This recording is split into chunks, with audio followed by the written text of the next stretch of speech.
মাসুদ ভাই সামনে যায় বাবা দিকে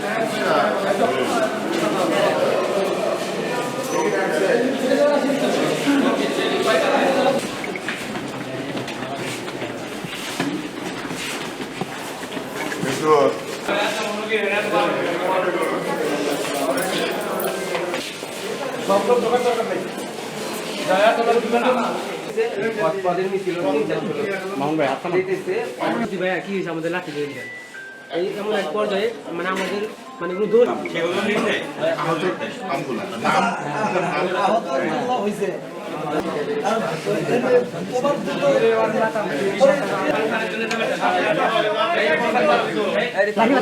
যেহেতু মাথার মধ্যে কি সিরিয়াস অবস্থা এটার জন্য সাকিব মরিন শেখ সাকিব আর মোহাম্মদ খাইল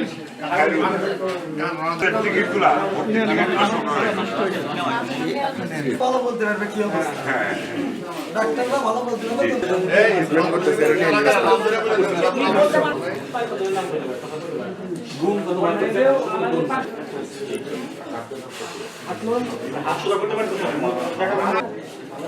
ঠিক আছে তুমি টেনশন করো না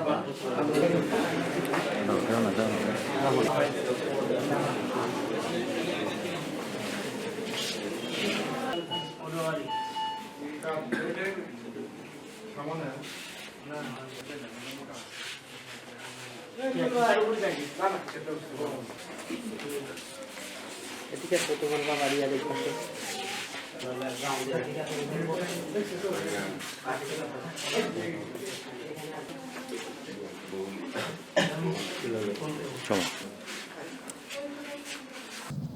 আসলে যেহেতু নির্বাচনের প্রচারণা চলছে সেই প্রচারণার অংশ হিসেবে আজকে বহুলি ইউনিয়নের ডুমুর ইসা গ্রামের আমাদের কয়েকজন ছেলে ধানের শীষের মিছিল করতেছিল।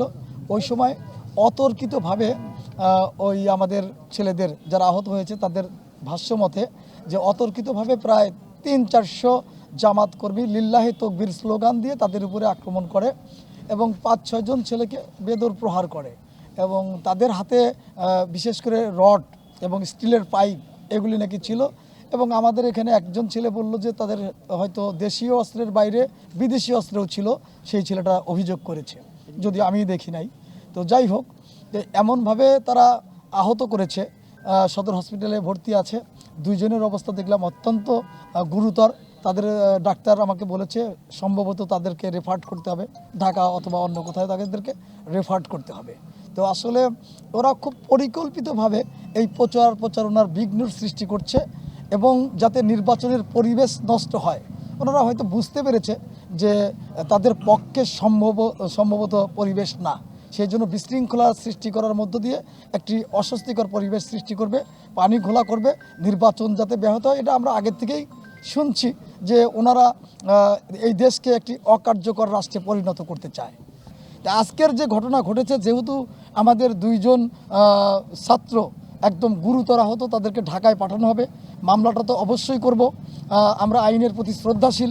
আমরা আইন শৃঙ্খলা রক্ষাকারী বাহিনী মামলা দেওয়ার পরে তাদের কি ব্যবস্থা নেয় এটার উপরে অনেক কিছু নির্ভর করবে। আমি আরেকটি কথা বলতে চাই, বিএনপি রাজনৈতিকভাবে কিন্তু বড় দল, একেবারে ছোট দল না। তো আমরা অহিংস হতে চাই না। যদি প্রশাসন যারা এই ঘটনার সাথে সম্পৃক্ত 24 ঘন্টার মধ্যে যদি তাদেরকে গ্রেপ্তার করতে পারে, আমরা তাহলে আশ্বস্ত হব যে প্রশাসনের আন্তরিক ইচ্ছা আছে। আমি প্রশাসনের কাছে দাবি করতে চাই যে যারা এই ঘটনার সঙ্গে সম্পৃক্ত অনতিবিলম্বে তাদেরকে আইনের আওতায় নিয়ে আসতে হবে।